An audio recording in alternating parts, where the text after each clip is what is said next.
Thanksgiving prayer. Lord Jesus Christ, truly present in the most blessed Eucharist, we adore you. It is peace, the Father, that in you all his fullness should dwell, and that through you he should reconcile all things to himself. Grant us the grace to be truly grateful for all that our Father has done for us. Grant that we may be truly sorry for our sins and renew our lives. Through you, we thank the Eternal Father for the gift of life. He has created all the wonderful things of this world for us. May we learn to use them well, so that through them we may grow in love for Him. Above all, we thank our Father for sending you to us as the greatest expression of His love, to save us in all creation by your death and resurrection. We thank you, Lord, for giving us your own Mother to be our Mother of perpetual help. May the countless favors we have received through her intercession, and especially through the Novena, inspire us with greater confidence in God's loving mercy and her perpetual help. Grant that we may always do the holy will of God and persevere in His love. To the most holy Trinity, Father, Son, and Holy Spirit, be honor, glory, and thanksgiving forever and ever. Amen. Prayer for the sick. Lord Jesus Christ, you bore our sufferings and carried our sorrows in order to show us clearly the value of human weakness and patience. Graciously hear our prayer for the sick, especially let us remember our sick ones.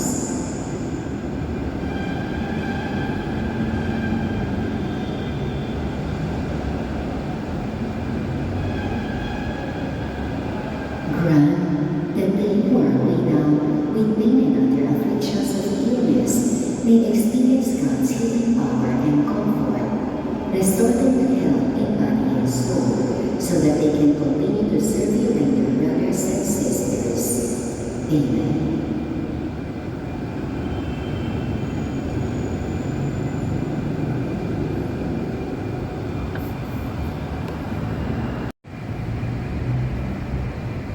Ng mas mga guys, wala pang umpisa, kaya relax lang kayo mga kapwa. Relax lang mga kapwa. Maglalayas na yung lolo mo.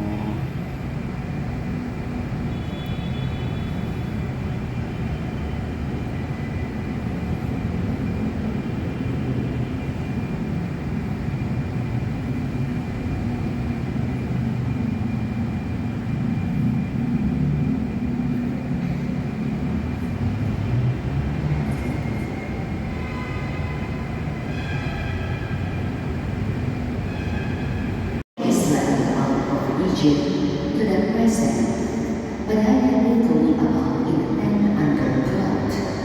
In all my wanderings everywhere, among the children of Israel, did I ever utter a word to any one of the judges, whom I charged to tell my people Israel to ask, why have you not built me a house of cedar?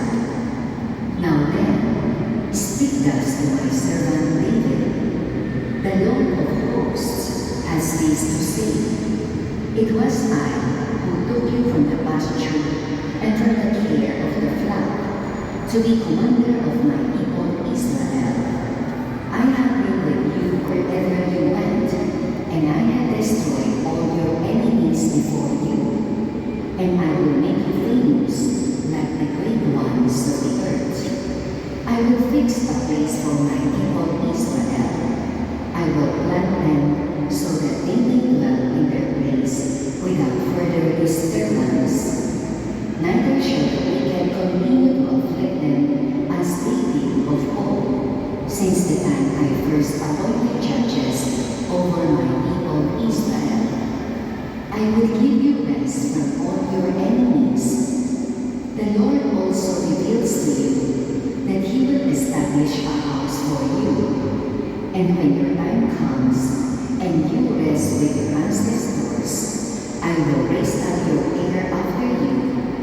son from your loins, and I will make his kingdom firm. It is he who shall build a house for my name, and I will make his royal throne firm forever. I will be a father to him, and he shall be a son to me. And if he does wrong, I will correct him with the rod of men, and with human chastisements. But I will not withdraw my favor from him, as I withdrew it from your predecessor Saul, whom I removed from my presence. Your house and your kingdom shall endure forever before me. Your throne shall stand firm forever. Nathan reported all these words and this entire vision to David. The word of the Lord. Thanks be to God. Forever I will maintain my love for my servant. Forever I will maintain my love for my servant. I have made a covenant with my chosen one. I have sworn to David my servant. I will make your dynasty stand forever and establish your throne through all ages. Forever I will maintain my love for my servant. He shall cry to me, you are my Father, my God, the rock that brings me victory. I myself make him firstborn, most high over the kings of the earth. Forever I will maintain my love for my servant. Forever I will maintain my love for him. My covenant with him stands firm. I will establish his dynasty forever, his throne as the days of the heavens. Forever I will maintain my love for my servant.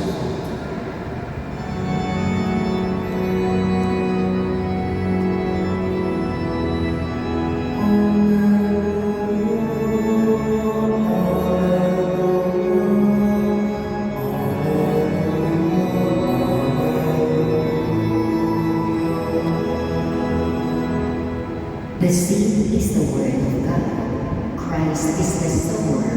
All who come to him will live forever.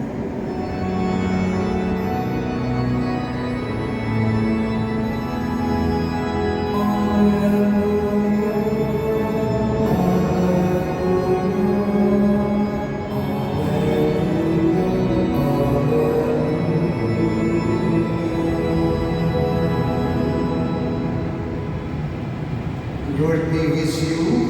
And with your spirit. A reading from the Holy Gospel according to St. Mark. Glory to you, Lord. On another occasion, Jesus began to teach by the sea.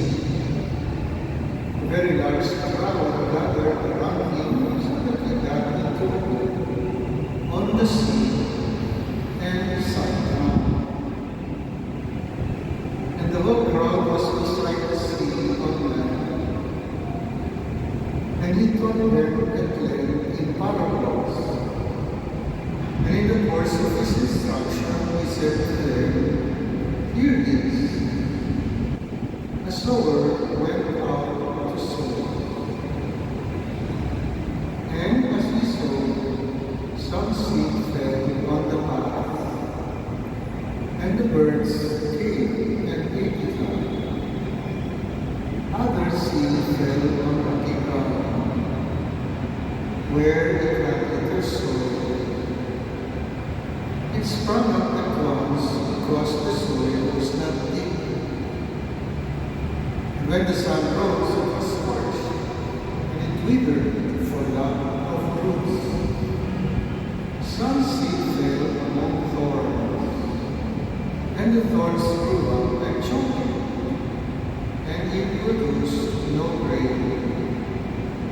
And some seed fell on rich soil, and produced fruit.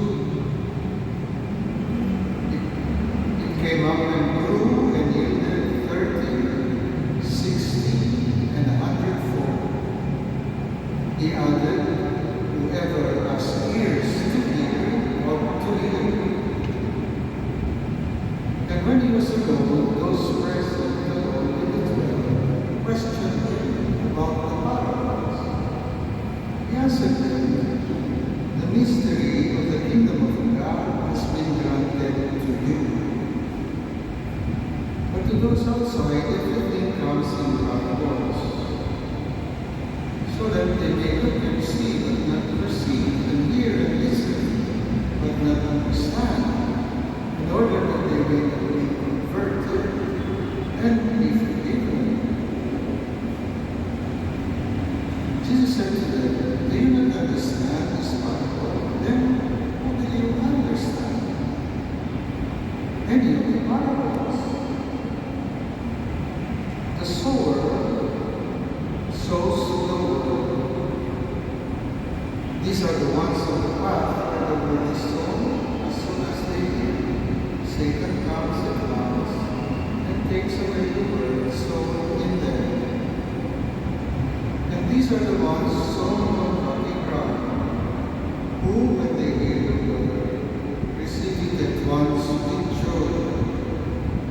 But they have no roots. They last only for a time. Then when tribulation or persecution comes because of the word, they quickly fall away.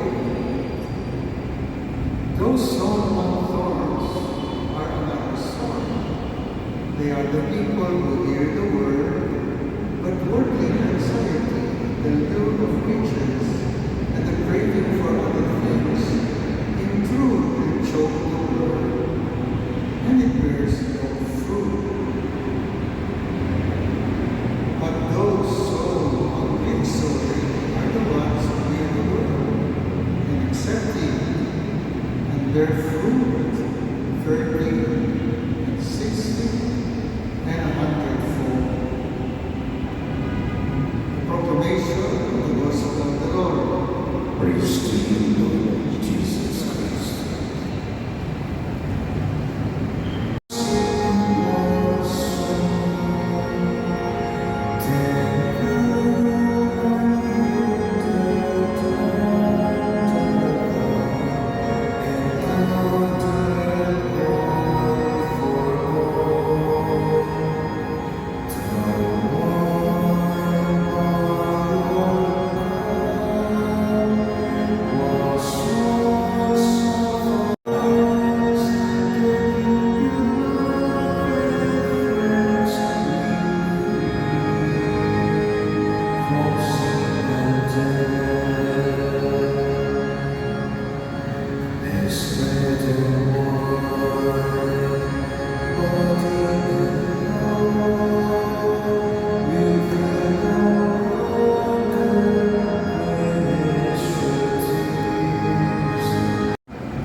that on the feast day of Blessed Thomas Aquinas, they may learn your truth and express it in works of charity through Christ our Lord. Amen. Let us bless the word. And give him thanks.